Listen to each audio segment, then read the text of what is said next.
now, live at 8. අයිබෝවන් එක්වන් ඇත දැනගන්න ලංකාවේ අංක එකේ සමබර ප්‍රවෘත්ති විකාශය ලයිව් at 8 සමගින් ඔබ හමුවන මම චන්දන ජයසිංහ. මම ඉෂාරා සමරසිංහ. අදත් මුලින්ම ප්‍රධාන පුවත් සිරස්තල. එක් වරකදී මෙරටට රැගෙන වැඩිම එන්නත්තුගේ වාර්තා කරමින් තවත් සයිනෝෆාම් එන්නත් මාත්‍රා මිලියන 2ක් දිවයිනට. දේශීය වශයෙන් සිදු කරපු පරීක්ෂණයකින් මේ වෙනකොට මූලික වශයෙන් කරුණු අනාවරණය වෙලා තියෙනවා. කොරෝනා වෛරසයේ ඩෙල්ටා ප්‍රභේදයට සයිනෝෆාම් එන්නතේ ඉතාම සුවිශේෂී රැකවරණයක් තියෙනවා කියලා.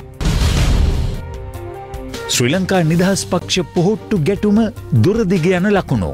ඒ ගුණමකුවන්ගේ තත්ත්වය තමයි අද දිලුම් මමනගම මැතිතුමාට අත් වෙලා තියෙන ඉරණම. අපි ශ්‍රී ලංකා නිදහස් පක්ෂය ඇතුළේ ඉඳලා සටන් කරුවේ නැහැ. අපි එළියට බහැලා සටන් කරුවා. ඉතින් එයාලත් රජයට විරුද්ධව සටනක් කරනවා නම් එහෙම කරන්න.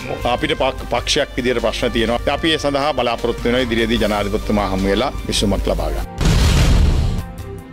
ඇමති ගම්මන් පිළගේ විශ්වාසය. පාට මාව විශ්වාසයට අපේ අම්මගෙන් අහන්න මම ජීවිතේ කවදාවත් බය වෙලා නැහැ. ගල්කිස්සේදී බාල වයස්කාර දැරියක් ලිංගික කටයුතුවලට යොදා ගැනීමට අදාළව අත්අඩංගුවට ගත් දෙදෙනා ලබන 20 වනදා දක්වා රිමාන්ඩ්. පොලිස් නිලධාරියෙකුත් ඒ අතර. හෙට සිට ඕෆ් වෙන ඔන්ලයින්. බ්‍රසීලය හඬවා ජයපැන් බිව් ආජෙන්ටිනාව.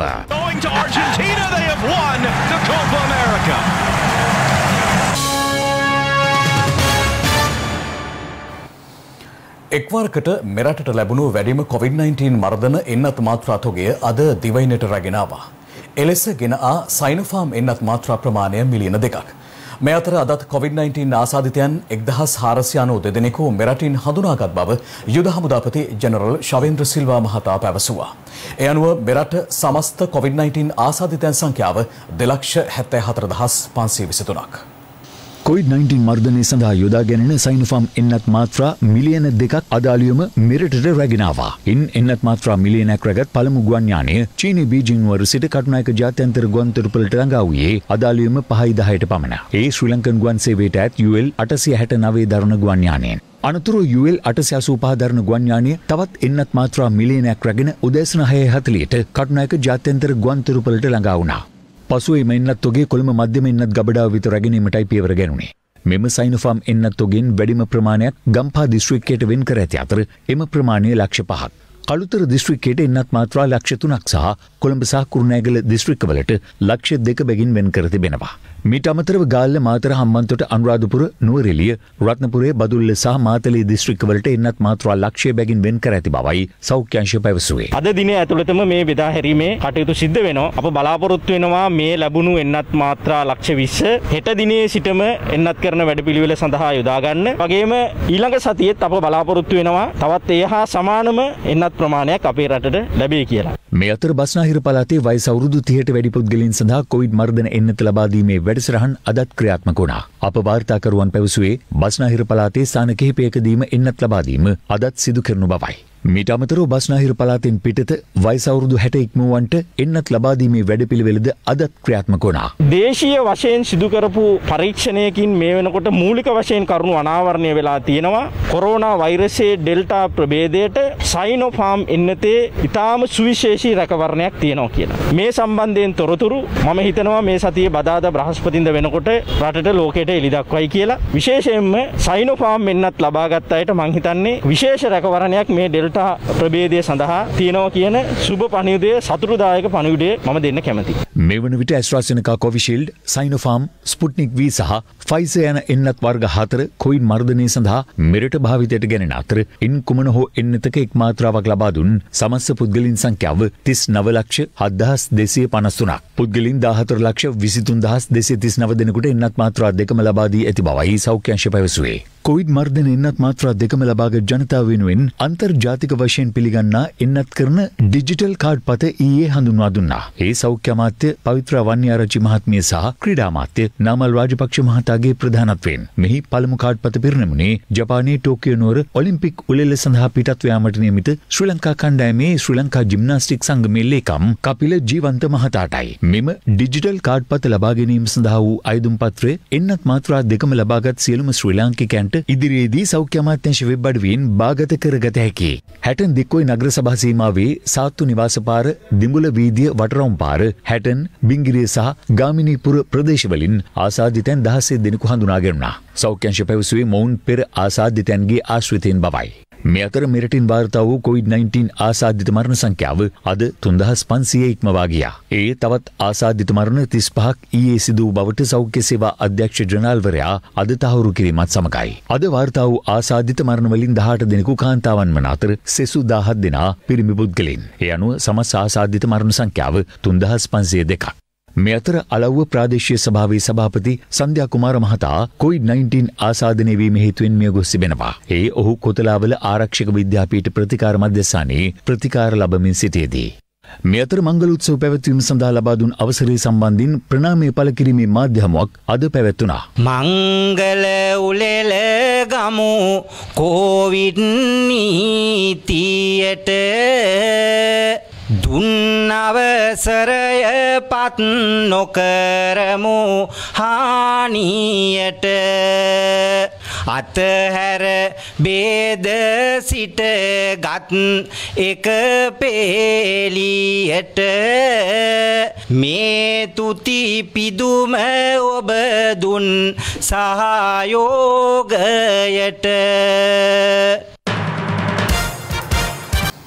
ශ්‍රී ලංකා පොදුජන පෙරමුණ සමග පවතින මතභේදාත්මක තත්ත්වය පිළිබඳව සාකච්ඡා කිරීම සඳහා ජනාධිපතිවරයා හමුවීමට ශ්‍රී ලංකා නිදහස් පක්ෂය තීරණය කර තිබෙනවා. ඒ අනුව ජනාධිපති ගෝඨාභය රාජපක්ෂ මහතා සහ ශ්‍රී ලංකා නිදහස් පක්ෂ නායකින් අතර තීරණාත්මක හමුවක් එළඹෙන 21 වනදා පැවැත්වීමට තීරණය කර ඇති බවයි වාර්තා වන්නේ. ආණ්ඩුවේ ක්‍රියාකලාපය සම්බන්ධයෙන් ශ්‍රී ලංකා නිදහස් පක්ෂයේ මහලේකම් රාජ්‍ය අමාත්‍ය දයාසිරි ජයසේකර මහතා පසුගියදා කළ ප්‍රකාශයත් සමග මෙම මතභේදාත්මක තත්ත්වය ඇති වුණා. එවන් තත්ත්වයක් හමුවේ නිදහස් පක්ෂ නායකයින් ජනාධිපති ගෝඨාභය රාජපක්ෂ මහතා හමු වී සාකච්ඡාවක් පැවැත්වීමට තීරණය වී ඇත්තේ. කෙසේ වෙතත් 2025 වසරේදී නැවතත් ශ්‍රී ලංකා නිදහස් පක්ෂ ආණ්ඩුවක් පිහිටුවීමේ අරමුණින් කටයුතු කරමින් සිටින බව එම පක්ෂයේ හිටපු මහලේකම් මහාචාර්ය රෝහණ ලක්ෂ්මන් පියදාස මහතා ඊයේ මහනුවරදී අදහස් දක්වමින් පැවසුවා. ඊට ප්‍රතිචාර වශයෙන් රාජ්‍ය අමාත්‍ය දිලුම් අමනුකම මහතා ඊයේ මහනුවරදී අදහස් දක්වමින් පැවසුවේ නිදහස් පක්ෂය ඉවත්ව ගියද ආණ්ඩුවේ සංයුතියට කිසිදු බලපෑමක් සිදු නොවන බවයි. අද මේ අයට සියල්ල අමතක වෙලා සමන්ගේ මේ ජයග්‍රහණය පිටුපස්සේ ශ්‍රී ලංකා නිදහස් පක්ෂය පසුගිය 2015 ආණ්ඩුව යටතේ ප්‍රාදේශීය සභා මැතිවරණවලදී ගත්ත ලක්ෂ 17 18 අද නොතිබෙන්න මේ ආණ්ඩුව පිහිට වෙන්නේ නැහැ. ඉතින් මම හිතන්නේ අද මේ අයට මේ ඔක්කොම අමතකලා හතුරු මිතුරු පාර්ශවයේ කලවම් වෙලා එතන මේ ගමන යන්න පුළුවන්කමක් තියෙනවද මේ විදිහට. අපි 2025 නැවත ශ්‍රී ලංකා නිදහස් පක්ෂය කේන්ද්‍ර කරගත් ආණ්ඩුවක් ගෙනීම සඳහා තමයි අපි කටයුතු කරන්නේ. අපිත් එක්ක පොහොට්ටුව ලකුණෙන් තරඟ කරපු නිසා යම් ආසන ප්‍රමාණයක් ශ්‍රී ලංකා නිදහස් පක්ෂයට හිමි වුණා. නැතිනම් ආසන දෙක තුනක්වත් හිමි වෙන්නේ නැහැ. මේක තමයි අත්ත කතාව. නමුත් වෙනම පක්ෂයක් හැටියට එයාට සාකච්ඡා කරන්න පුළුවන්, තීරණ ගන්න පුළුවන්, ආණ්ඩුවත් එක්ක ඉන්න පුළුවන්, කැමති නම් යන්න පුළුවන්. ඒකට කිසි බාධාවක් නැහැ. හිටියත් ගියත් ආණ්ඩුවේ සංයුතියට ලොකු බලපෑමක් එකෙන් වෙන්නේ නැහැ. මොකද සුළු පිරිසක් තමයි මන්ත්‍රීවරු හැටියට කටයුතු කරන්නේ. දිලුම් අමනුකම මහතාගේ එම ප්‍රකාශයට ශ්‍රී ලංකා නිදහස් පක්ෂයේ මහලේකම් දයාසිරි ජයසේකර මහතා ඊයේ මාධ්‍ය හමුවක් පවත්වමින් මෙලෙස ප්‍රතිචාර දැක්වුවා. ඒකේ ගුණමකුවන්ගේ තත්වය තමයි අද දිලුම් අමනුකම මැතිතුමාට අත් වෙලා තියෙන ඉරණම. ඒ නිසා මහනුවර දිස්ත්‍රික්කයේ ශ්‍රී ලංකා නිදහස් පක්ෂයේ විශාල සංඛ්‍යාවක් එතුමාට ඡන්දෙ නැති නිසා තමයි එතුමාට පළවෙනි ස්ථානට එන්න ලැබුණේ. ඒ නිසා මම හිතන්නේ මම එතුමාට ආදරෙන් කියනවා කරුණා කරලා මේ වගේ ප්‍රකාශ කරන්න එපා. මේ එකමුතුව තවදුරටත් ඔබතුමාලා ආරක්ෂා කරගෙන යන්න අවශ්‍ය නම් මොකද මේ වගේ අපේ මිනිස්සුන්ගේ හිත රිදිලා තැලිලා කෑලි වලට මේ තියෙන ආදරයේ ගෞරවය විනාශ වෙන තැනකට තමයි මේ වගේ ප්‍රකාශ වලින් පත් වෙන්නේ. දැදත් කියලා තිබ්බා මම මේ යන්න කිව්වයි කියලා අපි එහෙම යන්න කියන්නේ නැහැ. මුල මතක නැහැ කියලා තිබ්බා. හැම මුල කමතක වෙලා නැහැ. අපි ශ්‍රී ලංකා නිදහස් පක්ෂයෙන් තමයි දේශපාලනය ආරම්භ කරුවේ. නමුත් අපි කියන්නේ අපි දැන් සටන් කෙරුවේ පහුගිය කාලේ. අපි ශ්‍රී ලංකා නිදහස් පක්ෂය ඇතුළේ ඉඳලා සටන් කෙරුවේ නැහැ. අපි එළියට බහැලා සටන් කරුවා. හිටියත් එකයි නැතත් එකයි අස් කෙරුවත් එකයි තනතුරුත් එපයි කියලා. ඉතින් එයාලා රජයට විරුද්ධව සටනක් කරනවා නම් එහෙම කරන්න ඕන. අපිට පක්ෂයක් විදියට ප්‍රශ්න තියෙනවා අපේ മന്ത്രിවරුන්ට, ප්‍රාදේශ සභා අපේ සංවිධායකවරුන්ට ගැටලු ගැටලු නැත්තේ නෑ. නමුත් ඊටත් වඩා රටේ ප්‍රශ්නේ අපි මූලික කරගන්නවා. ඒත් එක්කම අපේ අයගේ ප්‍රශ්නෙත් අපි ඉදිරිපත් කරලා තියෙනවා. අපි ඒ සඳහා බලාපොරොත්තු වෙනවා ඉදිරියේදී ජනාධිපතිතුමා හමු වෙලා අපේ තිබෙන ගැටලු, පක්ෂයේ තිබෙන ගැටලුත්, ඒ වගේම රටේ තිබෙන තත්ත්වයේ තිබෙන ප්‍රශ්න පිළිබඳවත් ජනාධිපතිතුමා සමග සාකච්ඡා කරලා විසඳුමක් ලබා ගන්න. තීරණාත්මක සාකච්ඡාවක් තවත් කරන්න තියෙනවද? මේ වෙනකොට නැව ගිලෙන්න පටන් අරගෙන මිනිස්සු මේකෙන් පණින්න උත්සාහ කරනවා. රටේ ජනතාවගේ විශාල විරෝධයක් පත් වෙලා තිබෙනවා. අපට එකඟ වෙච්ච කිවිසුම් ගත වෙච්ච පොරොන්දු වෙච්ච මූලික එකඟතාවයන් අවබෝධයන් ඉටු කරන්න කියන්නේ නැවත සාකච්ඡා කරන්න දෙයක් තියෙනවද කියලා මට නම් හිතාගන්න බෑ.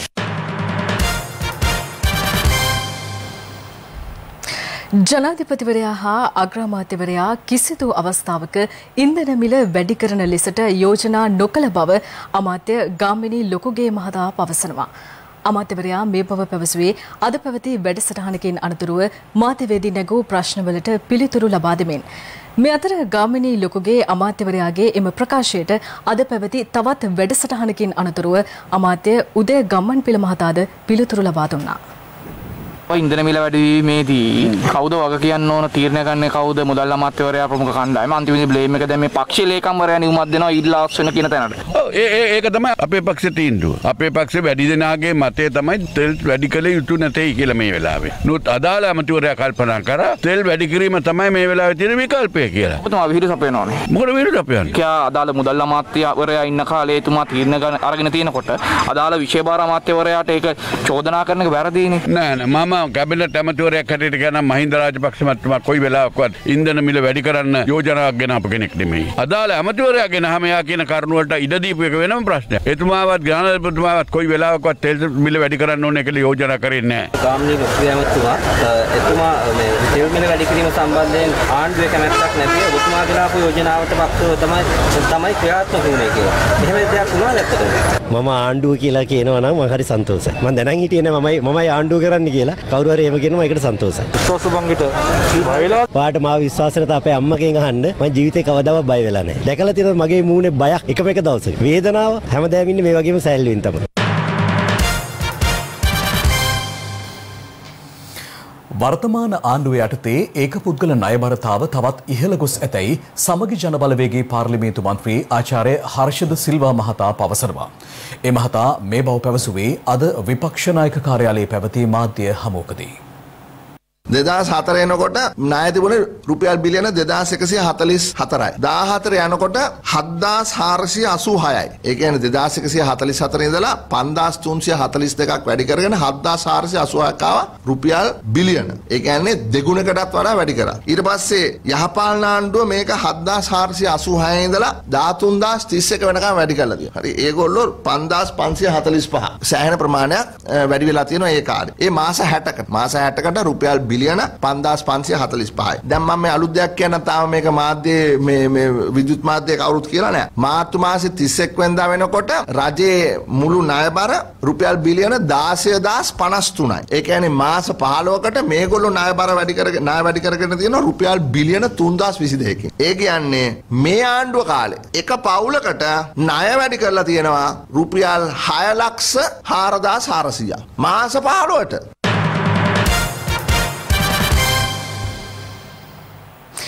අන්තර්ජාලය ඔස්සේ ගල්කිස්සේදී 15 සැවරිදි දැරියක් ලිංගික අපයෝජනය කිරීමේ සිද්ධියට අදාළව අත්අඩංගුවටගත් හිටපු බැංකු කළමනාකරු සහ උප පොලිස් පරීක්ෂකවරයා ලබන 20 වෙනිදා දක්වා රක්ෂිත බන්ධනාගාරගත කර තිබෙනවා. ඔවුන් අද කොටුව මහේස්ත්‍රාත්වරයා හමුවට ඉදිරිපත් කළ අවස්ථාවේදී 15 සැවරිදි ගල්කිස්සේ බාල වයස්කාර දැරිය අන්තර්ජාලය ඔස්සේ ලිංගික අපයෝජනය කිරීමේ සිදුවීමට අදාළව හිටපු බැංකු කළමනාකරුවෙකු සහ උප පොලිස් පරීක්ෂකවරයෙකු පොලිස් කාන්තා හා ළමා කාර්යාංශය සහ අපරාධ පරීක්ෂණ දෙපාර්තමේන්තුව එක්ව සිදු කළ මෙහෙයුමකදී අද අත්අඩංගුවට ගත්තා.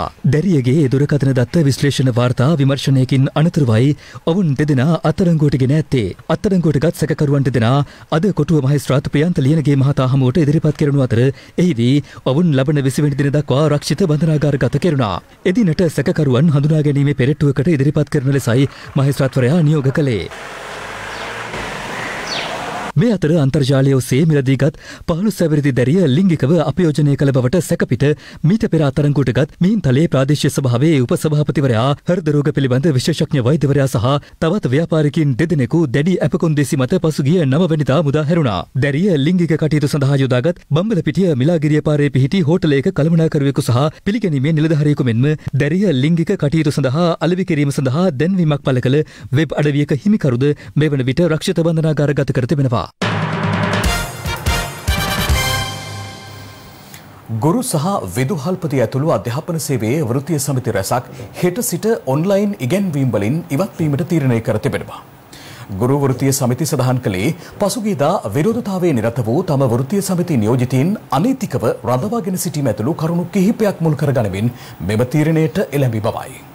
කොතලාවල විශ්වවිද්‍යාල පනත් කෙටුම්පතට එරෙහිව පාර්ලිමේන්තු වටරවුමේදී පසුගිය 8 වෙනිදා පැවති විරෝධතාවයේදී ගුරු වෘත්තීය සමිති නියෝජිතින් කිහිප දෙනෙකු අත්අඩංගුවට පත් වූ අතර පසුව ලංකා ගුරු සංගමේ ප්‍රධාන ලේකම් ජෝසප් ස්ටාලින් ඇතුළු 16 දෙනෙකු මුලතිව් නිරෝධායන මධ්‍යස්ථානය වෙත යොමු කිරීමට පියවර ගත්තා. අපිව කොළඹ මහේස්ත්‍රාත් අධිකරණයේ අපමත මුදාහැරීමේදී බලාත්කාරයෙන් බස් රථයක උස්සලා දාලා පටවලා මේ ගෙල්ලා මෙතන නිරෝධායනය කරලා තියෙනවා. මේක ආණ්ඩුක්‍රම ව්‍යවස්ථාවේ භාෂණයේ නිදාස උල්ලංඝනය කිරීම. සෞඛ්‍ය සේවා අධ්‍යක්ෂකවරයා ජනරාල්වරයා ඊයේ දවසේදී කුත් කරු මාර්ගෝපදේශ සංග්‍රහය කොතනකවත් උද්ඝෝෂණ ගැන සඳහනක් නැහැ. එතකොට මීට කලින් ඒවා වලත් සඳහනක් නැහැ. මේ අතර තම වෘත්තීය සමිතිය නියෝජිතින් අනීතිකව අත්අඩංගුවට ගැනීම සහ රඳවා තබා ගැනීම, නිදහස් අධ්‍යාපන අයිතිය කප්පාදු කිරීම, ගුරු විදුහල්පති වැටුප් විෂමතා නොවිසඳීම සහ මර්ධනය ඇතුළු කරුණු රැසක් මුල් කරගනිමින් හෙට සිට මාර්ගගත ක්‍රමයට සිදු කෙරෙන ඉගැන්වීම් කටයුතු වලින් ඉවත් වීමට තීරණය කළ බව ගුරු වෘත්තීය සමිතිය පවසනවා. එම වෘත්තීය ක්‍රියාමාර්ගයට ලංකා ගුරු සංගමය, ලංකා ගුරු සේවා සංගමය, සමස්ත ලංකා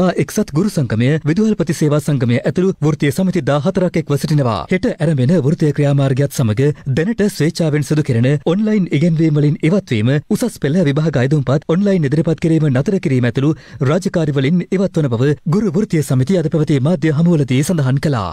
2021 5/13 මේ පොලිස්පති නිල කාර්යාලයෙන් නිවේදනයක් නිකුත් කළා පොලිස්පතිවරයා. ඊටාම පැහැදිලිව කියනවා මේ මුඛාවරණ නොමැතිව නිරෝධායන නීති කඩන අයව උස්සාගෙන ගිහින් මේ විදියට පොදු බස් රථවලට දාන්න එපා. ඒ අතර ආසාදිත හිටියොත් අනිත් අයට බෝ වෙන්න පුළුවන්කම තිබෙනවා. ඒ වගේම මේ උස්සගෙන යන පොලිස් නිලධාරීන්ට කොවිඩ් ආසාදිත වෙන්න පුළුවන් කියලා මේක තහනම් කරලා ගහනවා නෙමෙයි. මේ තියෙන පොලිස්පතිවරයාගේ අස්සනින් නිකුත් කරපු චක්‍රලේඛය. මේ චක්‍රලේඛයත් උල්ලංඝනය කරමින් තමයි පහුගිය 7-8 දෙදින මේ පොලිසිය ක්‍රියාත්මක වුණේ කටයුතු කළේ. කඩිනමින් මේ පිරිස මුදා හරින්න කටයුතු කරන්න නැත්නම් ඉදිරි සතිය තුල ඔබට එරෙහිව එල්ල වෙන මේ පීඩනයට මුහුණ දෙන්න කටයුතු කරන්න. අපි දැක්කාද ඇමතිවරයෙක් ප්‍රකාශ කරලා තියෙනවා ගුරුවරු වර්ජනය කළාට ඔන්ලයින් කරන්න එක ගුරුවරයෙක් හිටියාම ඇති කියලා. ඉස්කෝලේකට ගිහිල්ලා තියෙනවද කියන කාරණා තමයි මේ ඇමතිවරයාගෙන් අපිට අහන්න තියෙන්නේ. නිරෝධායනය නමින් මේ කරන මර්ධනය නවත්තන්න ඕන.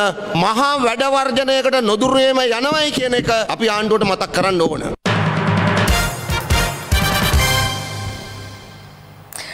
උස්සටකේයාව පට්ටිවිල ප්‍රදේශයේ මුතුරාජවිල තෙත්බිමට අයත් භූමි ප්‍රදේශයක ඉදිකිරීමට නියමිත විදුලි බලාගාර ව්‍යාපෘතියට විරෝධය පළ කරමින් අද නිහඬ විරෝධතාවක් පැවැත්වුණා.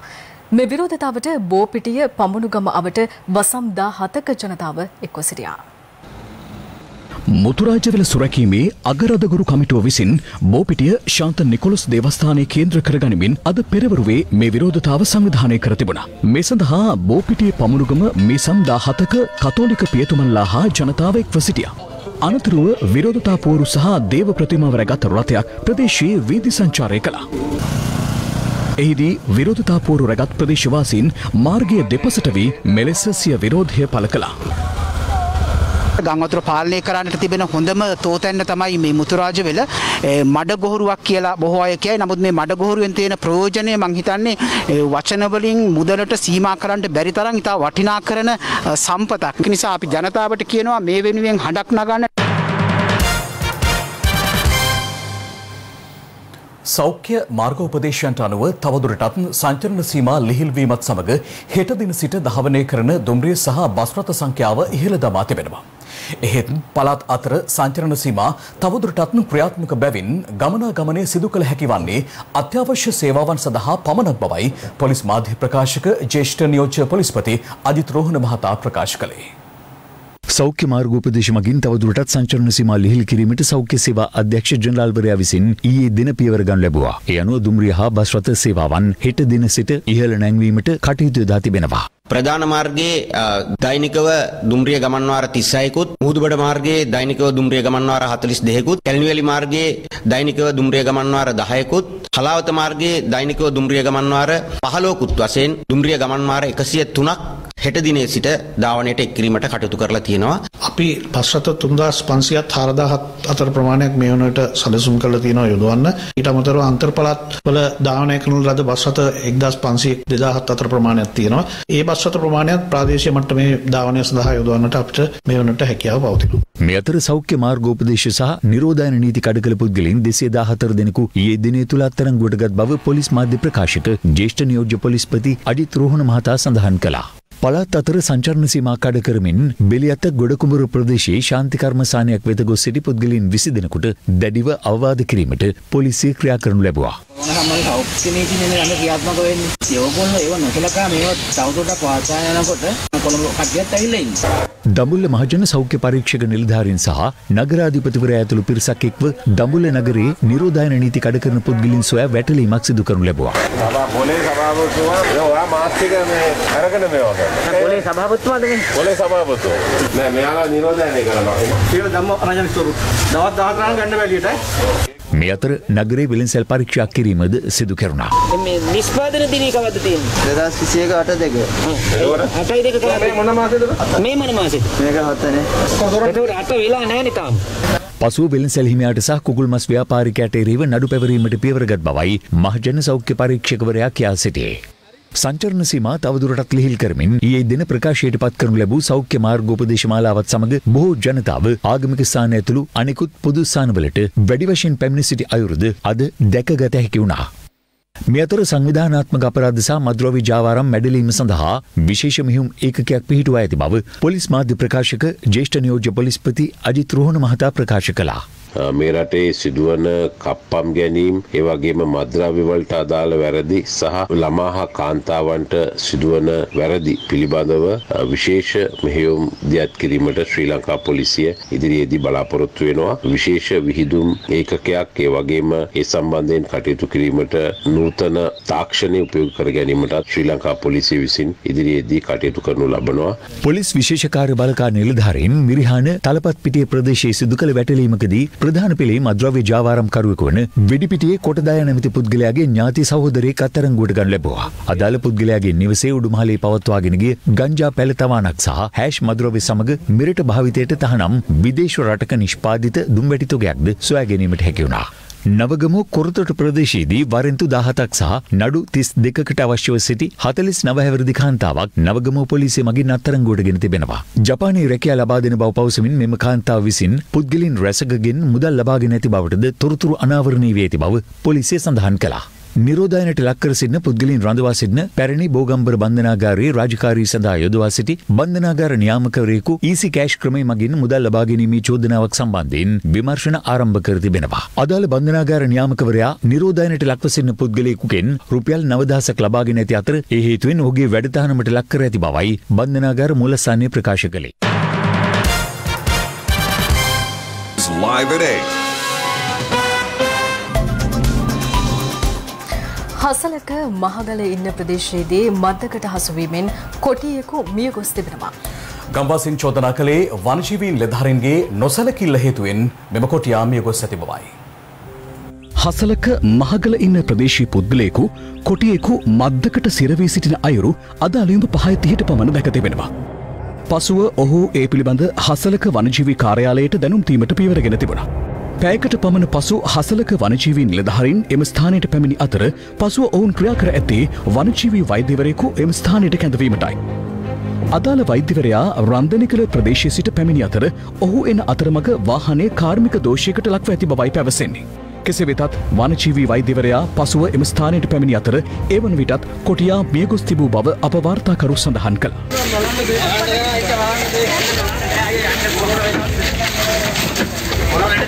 එක්කෙනෙක් මස් දාන්න අපිට ලෙඩ තියෙනවා යන්න මයිලා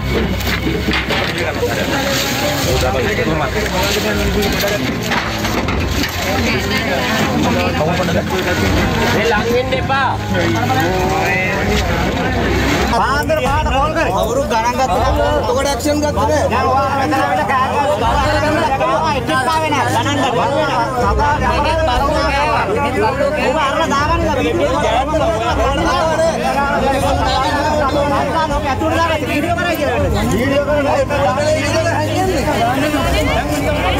කෙසේ වෙතත් විරෝධය නොතකා වනජීවී නිලධහරින් මියගිය කොටියාගේ සිරුර රන්දනිකල වනජීවී කාර්යාලයට රැගෙන යාමට කටයුතු කළා.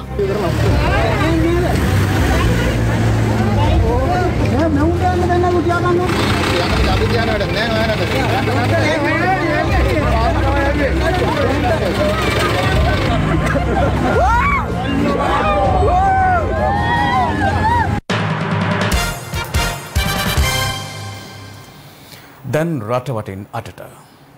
රටවටින් අටට. කොකාවිල් සතියේ 31 වෙනි විරු සමරුව අදට එදී තිබෙනවා. 1990 වසරේ අද වෙනි දිනක කපිතාන් සාලිය අලදෙණිය ඇතුළු රණවිරුවන් 54 දෙනෙකු හා සිවිල් සේවකයන් 4 දෙනෙකු කොටි ත්‍රස්තවාදීන් සමග දින 20ක් පුරා අඛණ්ඩව සටන් කරමින් කොකාවිල් කුළුණ ත්‍රස්තවාදීන්ට අත්පත් කර ගැනීමට ඉඩ නොතබමින් දරුණු සටනක නිරත වුණා. අවසානයේ ඔවුන් සියලු දෙනා මව්බිම වෙනුවෙන් දිවි පූජා කළා. මේ විරුවන් සිහි කරමින් අද කොකාවිලෙහි ඉදිකළ ස්මාරකය අභියස වන්‍ය ආරක්ෂක සේනා ආඥාපති ශ්‍රී ලංකා සිංහ රෙජිමේන්තු අධිපති මේජර් ජනරල් DMHD බණ්ඩාර මහතාගේ ප්‍රධානත්වයෙන් සැමරුම් උත්සවයක් පැවැත්වුණා. දෙපාර්ශ්වයක් අතර පැවති ආරවුලක් හේතුවෙන් සෙවනගල ප්‍රදේශයේ අක්කර 2ක වගා කර තිබූ රුපියල් ලක්ෂ 10ක් පමණ වටිනා කෙසෙල් වගාවක් විනාශ කර තිබෙනවා. පොලිසිය පවසන්නේ මේ සම්බන්ධයෙන් මේ වන විට විමර්ශනයක් ආරම්භ කර ඇති බවයි. 28 හැවිරිදි පුතුට පහර දී ඝාතනය කළ මව පියා ඇතුළු එකම පවුලේ සිව් දෙනෙකු හසලක පොලිසිය විසින් අත්අඩංගුවට ගෙන තිබෙනවා. අදාළ සිද්ධීන් මියගිය තරුණයාගේ බිරිඳ සහ දියණියන් දෙදෙනාට මේ වන විට කිසිදු පිහිටක් නොමැති තත්ත්වයක් උදා වී ඇති බව පවසමින් නිහඬ විරෝධතාවක්ද පැවැත්වුවා. පවුල් ආරවුලක් දුරදිග යමින් පසුගිය අඟහරුවාදා රාත්‍රියේ මෙම ඝාතනය සිදු ඇති බවට පොලිසිය පැවසුවා. මෙයා කැග්ගන්නුව 100ද අපේ තාත්තිට ගහන්න එපා අපේ තාත්තිට ගහන්න එපා කියලා. දැනට ජීවත් වෙන්නේ චූටි එක කාමරයක. මේ ඉන්නේ ආගේ දුව තව දවස් 20ක ළමෙක් තමයි ඉන්නේ. දෙන්නම ගෑන් ළමයි දෙන්නේ. දවස් 20ක දරුවවත් දමා තියලා කොහෙවත් රස්සාවක් කරන්න බෑනේ. ඒ නිසා අපි ඉල්ලන්නේ පිටට මේ අසරණ පවුලට. ගිනිගැනීමට ලක් වූ එක්ස්ප්‍රස් පර්ල් නෞකාවේ රක්ෂණ සමාගම ලබා දුන් වන්දි මුදලින් ධීවර ජනතාවට වෙන් කළ කොටස හෙට සිට පීඩාවට පත් ධීවරින් වෙත ලබා දෙන බව රාජ්‍ය අමාත්‍ය කංචන විජේසේකර මහතා අද ප්‍රකාශ කළා. දැනට ගණනය කරලා තියෙන සාමාන්‍යයෙන් දල වශයෙන් 16000කට ආසන්න පිරිසක් අපිට තොරතුරු ලබා දීලා තියෙනවා. ඒ ලබා දීලා තියෙන තොරතුරු වලින් හෙට දවසේ ඒ දිස්ත්‍රික් ලේකම් කාර්යාල හරහා සනාත වූ පුද්ගලයන්ගේ ප්‍රමාණය අනුව තමයි ඊළඟ කොටස වෙන් වෙන්නේ. ඒ සමගින් අපි අදට ඔබෙන් සමගෙන යනවා. ඔබට සුබ රාත්‍රියක්. සුබ රාත්‍රියක්.